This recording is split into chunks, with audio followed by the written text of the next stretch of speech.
अस्सलाम वालेकुम, आदाब। कैसे हैं सब लोग। कल एक मामला पेश आया था डिस्ट्रिक्ट हॉस्पिटल डोडा में। ऐसे रोज के मामला थे। एडमिनिस्ट्रेशन इस पे ध्यान नहीं दे रही है, डॉक्टर्स का पता नहीं चलता है। आज भी मैं गुंदो के सब डिस्ट्रिक्ट हॉस्पिटल में गया था, वहां पे भी माहौल अच्छा नहीं है। डॉक्टर्स की कमी जरूर है, लेकिन जो डॉक्टर्स हैं वो अपना काम नहीं कर पा रहे हैं। अपनी मर्जी से आते हैं, अपनी मर्जी से जाते हैं और अपनी मर्जी से काम करते हैं। प्राइवेट हॉस्पिटल में अगर जाते हैं तो वहां पे गवर्नमेंट डॉक्टर्स होते हैं, बेहतर इलाज करते हैं, बेहतर सलूक करते हैं। हमारे सवाल थोड़े तीखे होते हैं, लेकिन जवाब देने में लोगों को तकलीफ होती है, ख्वाह वो डिस्ट्रिक्ट के एडमिनिस्ट्रेशन हो या कोई भी डिपार्टमेंट हो। आज कुछ लोगों से मिला था, बड़ी बड़ी डिग्रीज लेकर थे, अपना काम कर रहे थे। सुबह घर से निकलते हैं, दुकान का शटर खोलते हैं और दिन भर दुकान पे बैठते हैं, ग्राहक का इंतजार करते हैं और काम करते हैं। कईयों ने तो लोन निकाला है लाखों का, बस इस उम्मीद में होते हैं कि कारोबार चले, बड़ी बड़ी डिग्रियां लेकर। जिन बच्चों ने तालीम इसलिए हासिल की थी कि कहीं गवर्नमेंट जॉब मिले, अच्छी सी नौकरी मिले और हम लोगों की खिदमत करें। जिन लोगों को मौका मिला है वो लोग काम ही नहीं करना चाहते हैं। लाख लाख डेढ़ डेढ़ लाख तनख्वाह लेते हैं, लेकिन घिन सी आती है कि गरीब पे हाथ लगाएं, अच्छे से उसे देखभाल करें। तनख्वाह उसी की होती है, लेकिन वहीं एक दूसरा पढ़ा लिखा जो सुबह 5 या 6 बजे शटर खोलता है दुकान का और दिन भर इंतजार करता है। और फिर जो ये कुर्सियों पे बैठे हुए खुद को ये समझते हैं कि हम लोग मुलाजिम तबका है, काम नहीं करेंगे। डोडा के अंदर रोज का मामूल है, डीसी डोडा वहां पर बैठता है। जिस दिन डीसी डोडा इंस्पेक्शन पे जाता है उस दिन वो व्हाइट कोट डालते हैं। उसके अलावा मैंने डिस्ट्रिक्ट के हॉस्पिटल में देखा, कोई भी डॉक्टर की पहचान नहीं होती है। ख्वाह मैं गुंदो में जाऊं या किसी भी हॉस्पिटल में जाऊं, कोई आता पता नहीं होता इनका। और फिर जब इनका काम होता है तो काम भी बेहतर नहीं होता है। लेकिन जब आम आदमी को तकलीफ में देखता हूं तो तकलीफ होती है। एक शख्स मिला था, कहता बड़े लोग वोट नहीं डालते। तो मैंने उसे कहा था कि इधर अडानी है ना, अडानी अंबानी, ये जो बड़े बड़े खरबपति बड़े बड़े लोग हैं, उनको भी लीडर्स की जरूरत होती है, उनको भी पॉलिटिशियन की जरूरत पड़ती है। और हमारे इलाके के अंदर अगर आप डिस्ट्रिक्ट डोडा देखें, खिताई चनाब देखें या जम्मू कश्मीर देखें, कुछ लोग होंगे करोड़पति। लेकिन अगर डिस्ट्रिक्ट डोडा की बात करूं, चिनाब वैली की बात करूं, तो यहां पर करोड़पति जो खुद को मालदार समझते हैं, इज्जतदार समझते हैं, उन लोगों को बताना चाहूंगा, अगर आपके घर का कोई बीमार हो जाए और उसके इलाज के लिए वहां पर डॉक्टर नहीं होगा, तो आप उन करोड़ों रुपयों का क्या करोगे? क्या करोगे आप? अगर आपका दम रास्ते में ही टूट जाए तो उतने पैसों का क्या करोगे? जब आप एक लीडर को चुनते हो तो वो आपको ये सारी चीजें देता है। आप खुद को मालदार मत समझना। और वहीं गरीब के लिए गाड़ी का इंतजाम 12 घंटे के बाद होता है, और जब हॉस्टल में पहुंचाया जाता है तो वहां पे ट्रेनिंग जो करते हैं ना, ट्रेनिंग वो काटने का काम करते हैं। और जो अच्छे डॉक्टर हैं वो या तो सो रहे होते हैं या प्राइवेट क्लिनिक में काम करते हैं। इस बात की तकलीफ है मुझे, जब मैं देखता हूं रोजमर्रा के अंदर ये मामूल चल रहा है, लेकिन इन्हें पूछने वाला कोई नहीं है। नेता तो इलेक्शन के दौरान तकरीरें झाड़ देते हैं, एक दूसरे पे इल्जाम लगा लेते हैं, लेकिन एडमिनिस्ट्रेशन पे सवाल नहीं खड़े करते। और उनके खिलाफ अगर सवाल खड़े हो जाए तो धर्म की बात आती है, तो फिर उनकी तौहीन की बात होती है। अरे तुम्हारे बगल में बैठे हुए लोग जो अफसरशाही कर रहे हैं, जो गरीबों के साथ खिलवाड़ कर रहे हैं, जिन गरीबों के वोट को तुम खरीदना चाहते हो, कम से कम उनके लिए एक बार जुबान तो खोल के देखते। कल से मैं कोशिश कर रहा था कि कोई बात करे, लेकिन किसी ने बात ही नहीं की। किसी को टस से मस नहीं है। और डिस्ट्रिक्ट के अंदर एडमिनिस्ट्रेशन बैठी है, जिस दिन डीसी आएगा उस दिन वो जो है डॉक्टर एक्टिव हो जाते हैं, लेकिन जिस दिन गरीब मर रहा होता है उसको देखने वाला वहां पर डॉक्टर नहीं होता है। इस सिस्टम को सुधारेंगे हम, और मिलकर सुधारेंगे, और ऐसा सुधारेंगे कि उन्हें भी पता चलेगा। और जिन लोगों को मुझसे तकलीफ होती है ना, उन लोगों को बोल रहा, इज्जतदार लोग। अरे इज्जतदार वो आदमी नहीं है कि दो लोग लड़ रहे हो तो वो बगल से उठकर भाग जाए। इज्जतदार वो होता है जो दूसरे की इज्जत का ख्याल करे। अरे तुम अपनी इज्जत का चोला पहनकर बंद कमरे में बैठकर कुछ भी करो, कोई फर्क नहीं पड़ता। अगर एक आदमी इतना कुछ कर रहा है, अल्लाह को याद कर रहा है, भगवान को याद कर रहा है, लेकिन बगल में लोग लड़ रहे हैं, उनके लिए उसको हिम्मत नहीं आ रही है, उनकी इज्जत उछाली जा रही है, उनके साथ क्या क्या हो रहा है, और इज्जतदार घर के अंदर बैठा है, लोग भी कहते हैं कि इज्जतदार है। जब इलाके के अंदर कोई माहौल अफरा तफरी का होता है तो इज्जतदार लोग घरों में बैठ जाते हैं। इज्जतदार वो नहीं होता है, इज्जतदार वो होता है जो दूसरे की इज्जत का ख्याल करे। अरे तुमने तो गरीब की इज्जत को उछालने में कोई कसर ही नहीं छोड़ी, और तुम्हारी वजह से आज एडमिनिस्ट्रेशन इस किस्म के माहौल पैदा कर रही है और गरीब को देखना मुनासिब नहीं समझती। कल भी एक औरत के साथ जो हादसा हुआ, और ये तो रोज का मामूल है, खून बेचा जाता है। यहां तो गरीब का निवाला उससे छीन लिया जाता था, वो बात अलग थी। आज तो गरीब के खून को बेचकर अपने घरों के बच्चों के लिए खाने का इंतजाम किया जा रहा है, लेकिन पूछने वाला कोई। और फिर महराज को बोलते हैं कि महराज बदतमीजी से पेश आता है। अरे तुम तमीज में रहकर इन लोगों से काम तो करवाओ। इन्होंने बड़े बड़े कॉलेजेस खोले, इन्होंने बड़े बड़े कसाई खाने खोले। इनको क्या फर्क पड़ता है कि गवर्नमेंट हॉस्पिटल के अंदर डॉक्टर आए और वो उनका इलाज करे। और मैं एडमिनिस्ट्रेशन को साफ लफ्जों में बताना चाहूंगा, जिस वक्त कोई बड़ा आदमी आता है उस वक्त वहां पर डॉक्टर्स मिलेंगे, और उसके अलावा डॉक्टर्स मॉडल की तरह होते हैं, मॉडल की तरह। पैंट शर्ट कोई पहचान ही नहीं होती कौन लोग हैं। मैंने आज भी बीएमओ गुंदो से बात की है। मैंने उन्हें कहा है कि एक बारी हमारे यहां कोई एक बीमार हुआ था, वो मरने के हाल में था, बेड पे लेटा था। तो मैं जब डॉक्टर को बुलाने गया था तो मुझे डॉक्टर नहीं दिखा था कोई, और जब मैंने फिर पूछा था कि डॉक्टर कौन है, तो एक डॉक्टर खड़ा होकर बोलने लगा कि आप होते कौन हो बोलने वाले, क्योंकि उसकी जान पहचान मुझे नहीं थी और ना मैं उसको जानता था। फिर वहां पे हंगामा हुआ, 2 दिन स्ट्राइक हुई थी गुंदों के अंदर। ये जो कोट है ना आपका पहनावा, ये डालना पड़ेगा। आप तनख्वाह लेते हैं और लोगों को पता चलना चाहिए डॉक्टर कौन है। और डॉक्टर को भी बता रहा हूं, ये जो हॉस्टल के अंदर लोग आते हैं ना, उम्मीद के साथ आते हैं, और जो आपका घिलौना काम, किसी को बच्चा जन्म लेता है और तुम उससे वसूली करते हो। अरे ये धंधा डोडा के अंदर हो रहा है। मुझे समझ नहीं आ रही है कि कौन सी एडमिनिस्ट्रेशन इसको चला रही है। गरीब को लूटने का काम कोई भी नहीं बख्श रहा है। फिर एक महराज जब बोलता है तो कहते हैं बदतमीज है। अरे तुम अगर इज्जतदार हो तो दूसरों की इज्जत का ख्याल तो करो। बड़े बड़े वादे करते हो, हम गरीब घरों से आते हैं, हम फलाने हैं, हम ढिनके हैं। अरे ये भी बताओ कि लोगों को मजबूरी नहीं होनी चाहिए, लोगों को तकलीफ नहीं होनी चाहिए। एम्बुलेंसों का आपका पता नहीं है। हॉस्पिटल जो छोटे छोटे जो आपने सब सेंटर खोले हैं, वहां पे डॉक्टर्स नहीं आते हैं, और जो लोग तनख्वाह ले रहे हैं वो आना पसंद नहीं कर रहे हैं, और जो पढ़ा लिखा तबका है वो सड़कों पे चल रहा है, दुकानें खोल रहा है, कारोबार चल रहा है। और मेरे से सवाल नहीं करना 8 तारीख को क्या होगा, वो एक अलग मुद्दा है, लेकिन 8 तारीख तक इस यहां पर डिस्ट्रिक्ट के अंदर क्या हो रहा है उसकी जिम्मेदारी महराज को है, उसकी जिम्मेदारी एडमिनिस्ट्रेशन को है। और एडमिनिस्ट्रेशन के लोग, कुछ लोग ना खाने पे लगे हैं, उनको तब तक हजम ही नहीं होता जब तक ना गरीब का निवाला छीन ले। आज तो हद ही खत्म हो गई है कि खून को भी बेचा जा रहा है, गरीब के खून को भी बेचा जा रहा है। 5 पॉइंट इंतजाम करना है। फिर ये हॉस्पिटल किस लिए खोले? ये कसाई खाने हैं तुम्हारे। अरे जिस हॉस्पिटल के अंदर 5 वो ब्लड की वो जो 5 वो जो भी है उसके अगर इंतजाम नहीं है तो ये हॉस्पिटल किस लिए? इतने लोगों ने खून दिया यहां पर। पॉइंट पता नहीं 5.5 बोतलें कितनी चाहिए? अरे एक गरीब को बचा नहीं सकते हो, उसको मरने के हाल पे छोड़ दोगे, और उसके अंदर से आप ट्रेनिंग करोगे यहां पे गरीबों पे, और उसके बाद फिर प्राइवेट क्लिनिक में जाके काम करोगे, और इनको पूछने वाला कोई नहीं है। डीसी डोडा से ये सवाल है, पूछना चाहता हूं, तुम जब यहां इलाके के अंदर आते हो उस वक्त ये कोट पहनते हैं, उसके अलावा हॉस्टल के अंदर कोई पहनावा नहीं है।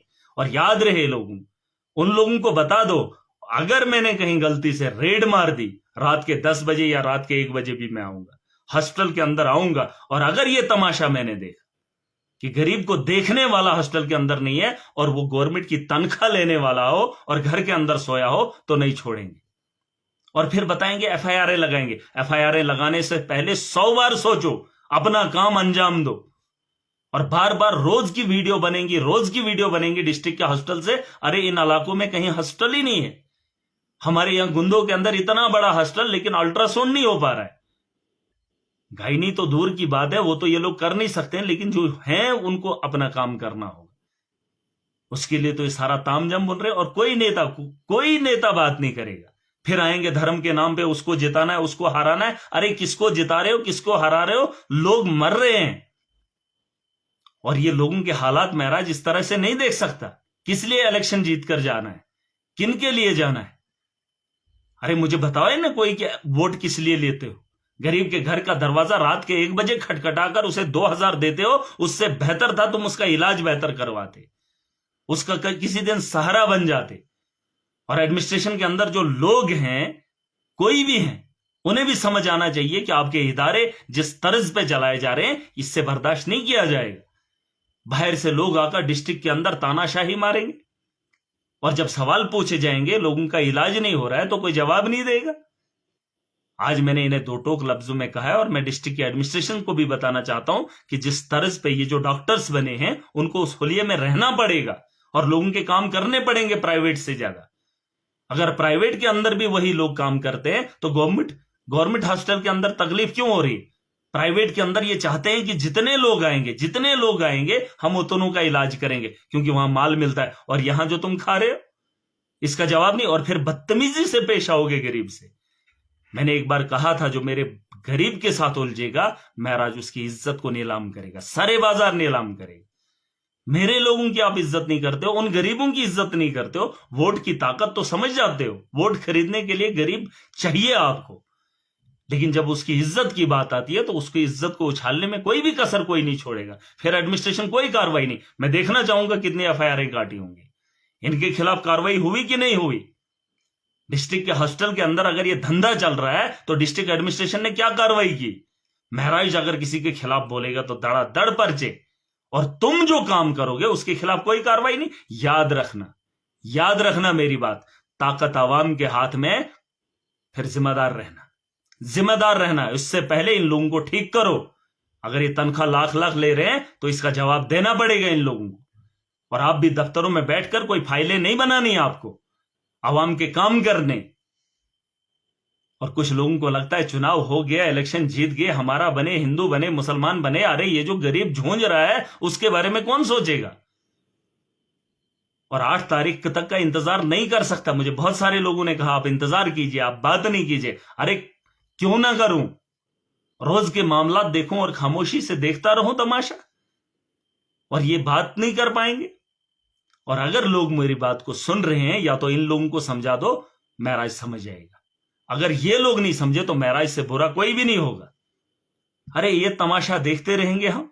ये लोग आएंगे, कानून की किताब 2 पढ़ के तो कानून का सत्यानाश करेंगे, और जब आप खुद पे काम की बात आएगी, तो तब बताएंगे हम मुलाजिम हैं, हम ब्यूरोक्रेट हैं। मैं फोटो डालूंगा, देख लेना। जब ये लोग आते हैं, तो उन लोगों का व्यवहार कैसा होता है, और जब गरीब जाता है, उनका व्यवहार क्या होता है, वो तो आपने देख ही लिया है। डिस्ट्रिक्ट के हॉस्टल में अगर ये धांधली है, तो छोटे ये सब सेंटर का हाल क्या होगा? उसके अलावा भी बहुत सारे मसले हैं, उन मसलों पे भी बात करूंगा। लेकिन जो ये कल का वाकया हुआ है, ये बहुत ही खौफनाक है। अगर यही बात तुम्हारी माऊ या बहनों से होती, तो तुम क्या कहते? तुम मुंह नहीं खोलते। किस लीडर ने मुंह खोला अभी तक? मैं इंतजार कर रहा था कोई नेता यहां बात करे। अरे ये मामला मेरा नहीं है, ये मामला पूरे डिस्ट्रिक्ट का नहीं, पूरे चिनाब वैली का है। और ये हर हॉस्पिटल के अंदर ये धांधली। मुंह खोलेंगे नहीं, बस इलेक्शन के दिन आएंगे, माइक पे चढ़ के बताएंगे कि हम हिंदू हैं या मुसलमान हैं। अरे आग लग जाए उन घरों को जो घर गरीब के घर को बर्बाद कर रहा है। अब तो खून भी बेच रहे हो आप, खून बेचने के आदी हो गए। बस गरीब खून देगा, उसका इलाज नहीं होगा, और वो जो छोटे छोटे सीखने वाले बच्चे, वो गरीबों पे जो है प्रैक्टिस करेंगे। और जो डॉक्टर हैं, वो घरों में बैठकर, उनको कोई पूछताछ नहीं। अटेंडेंस, वो ऑनलाइन अटेंडेंस कहां है, बायोमेट्रिक कहां है? और अगर लोगों को भी बनता है, जो भी एनजीओज हैं या जो भी कोई लोग हैं, हर आदमी की जिम्मेदारी है, अगर आपको ये चीजें दिखती हैं, तो सवाल उठाओ। और जो भी, चाहे कोई भी बड़ा शख्स हो। अरे हमने पैगंबरों से सवाल होते हुए देखा है, सुना है हमने। जो बड़े बड़े वक्त के बड़े बड़े बादशाह गुजरे, उन्हें लोगों ने सवाल किया। हम किसी से सवाल करेंगे तो तौहीन, जैसे ये पता नहीं कौन से बख्शे बख्शाए लोग हैं, इनसे सवाल करेंगे तो तकलीफ होती है लोगों को। अरे लीडर वो होता है जो आवाम के लिए आवाज उठाए, आवाम का अजाला करे। ये सोएंगे 10 साल, उसके बाद बताएंगे कि हम बड़े लीडर हैं। लीडर वो नहीं होता है, लीडर वो होता है जो आवाम की बात रखे। और तुम घर में बैठकर बताओगे हम फलाने कुंबे से आते हैं। अरे पता कर लेना, जिस इस्लाम को मैं जानता हूं, जिसको मैं मानता हूं, उनके सवाल हुए, पैगंबरों से सवाल हुए हैं लोगों ने। किसी एक शख्स को जब वो कुर्ते बांट रहे थे, वो जो फड़की होती है वो बांटी जा रही थी, तो हर एक आदमी को एक एक मिली। एक कोई खलीफा था, उसे एक ही दी थी। जब उसने कुर्ता पजामा पहना तो उससे लोगों ने सवाल किया था कि आपने ये कैसे बनाया, तो उसका जवाब उसने दिया था, तुम यहां पर बने बैठोगे, खुद ही सहरा बांधोगे, खुद ही तामझाम देखोगे, और लोगों को क्या हो रहा है उसके बारे में सवाल नहीं करोगे। मैं डिस्ट्रिक्ट डोडा की आवाम से भी पूछना चाहता हूं, क्या एक बार भी किसी ने जुबान खोली है जब गरीब वहां पे लुट रहा होता है? महराज से सवाल करना आसान है, सवाल एडमिनिस्ट्रेशन से करो, सरकार, सेंटर की सरकार से करो। वो ताकत नहीं है बस वोट किसने किसको दिया उसके घर में झुपड़ कर तुमने क्यों दिया महराज को। अरे अगर तुम्हारे पास इतनी ताकत है, इतनी सोच है, तो लड़ो इन जालिमों के खिलाफ। वरना जाओगे, फतवे लाओगे, लिखोगे कि यहां पर एनसी और भाजपा का ये है इलेक्शन। तुम जीत के भी क्या करोगे? तुम तो हार के भी, जीत के भी हार जाओगे। तुम्हारी सोच में वो है ही नहीं कि गरीब के साथ बात की जाए। तुम्हें तो तमीज ही नहीं है गरीब से बात करने। तुम तो उसकी तरफ मुंह भी नहीं फेरते हो। उसके लिए लड़ोगे कब? जब गरीब का दर्द समझोगे ना, तब तुम्हारी जुबान खोलेगी। अरे तुम तो गरीब का एहसास ही नहीं रखते हो और इज्जतदार समझते हो, घर के अंदर बैठते हो, हम लीडर बन गए, हमें बात नहीं करनी है। ये लीडरी है? वो सबसे बड़ा बेइज्जत है जो घर के अंदर गरीब की इज्जत का तमाशा देखता है। महराज तमाशा नहीं देख सकता। मैं उसकी इज्जत को बचाने के लिए खुद नीलाम हो जाऊंगा। लेकिन ऐसे लोगों को रोकने का काम करेंगे और पूरी ताकत से रोकेंगे।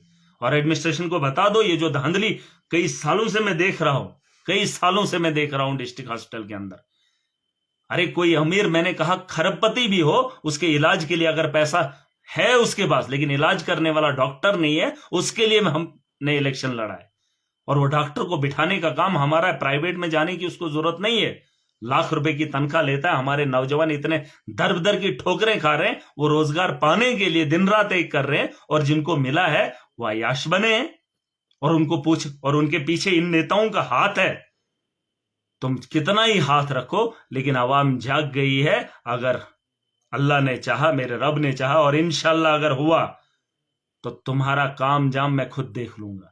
और ये लास्ट बार, आखिरी बार बता रहा हूं, अपने होलिये को सुधार लो। तनख्वाह आवाम की खाते हो तो आवाम का काम करना पड़ेगा। मुझे फोन करने की जरूरत नहीं किसको क्या काम करना है। और जो धांधलियां हुई हैं उसे बंद करो। और जो काम आज के बाद ये ठेकेदार करेंगे, अच्छे तर्ज पे करो। अगर तुम्हारा कहीं पे भी गंदा काम हुआ, कहीं पे भी गवर्नमेंट खजाने को, जो आवाम का पैसा, उसे लूटने की कोशिश की, तो आवाम पूरी ताकत से तुमसे हिसाब लेगी। ये मेरी बात याद रखना। जिसे टेंडर लेना है तो ईमानदारी से जमीन पे काम करना, वरना मालूम है ना फिर क्या करेंगे। वो जो आप भी तमाशा देखोगे। यार एडमिनिस्ट्रेशन को भी बता दो, ये आवाम के पैसे के साथ खिलवाड़ करना बंद कर दो। और ये जो कानून के से डराने का काम कर रहे हो, तुम्हारे खिलाफ भी ये कानून बोलेगा और पूरी ताकत से बोलेगा। तुम्हारे होते हुए इस एडमिनिस्ट्रेशन के अंदर ये जो चीजें हो रही है, इसको बर्दाश्त नहीं किया जाएगा। जब तुम आओगे तो लोग पहनेंगे, लोग ड्यूटी करेंगे। ड्यूटी ले लो और गरीब के साथ अजाला करो। और जिन लोगों को मुझसे सवाल करना है ना, जाती मुझसे करो। और मैं जिन लोगों के ऊपर सवाल लाद रहा हूं, उनको जवाब देने पड़ेंगे। ये कोई वली या बख्शे बख्शाए लोग नहीं है, इनको जवाब देने पड़ेंगे। अगर तुम पूछ नहीं सकते हो, महराज पूछने का हक रखता है। जो आज तक खुद को लीडर कहते थे, उन्होंने आवाम के लिए क्या किया।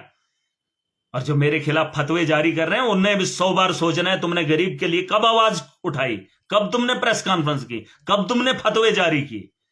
ये महराज है जो गरीब के दर्द को समझता है और उसकी आवाज को बुलंद करता है।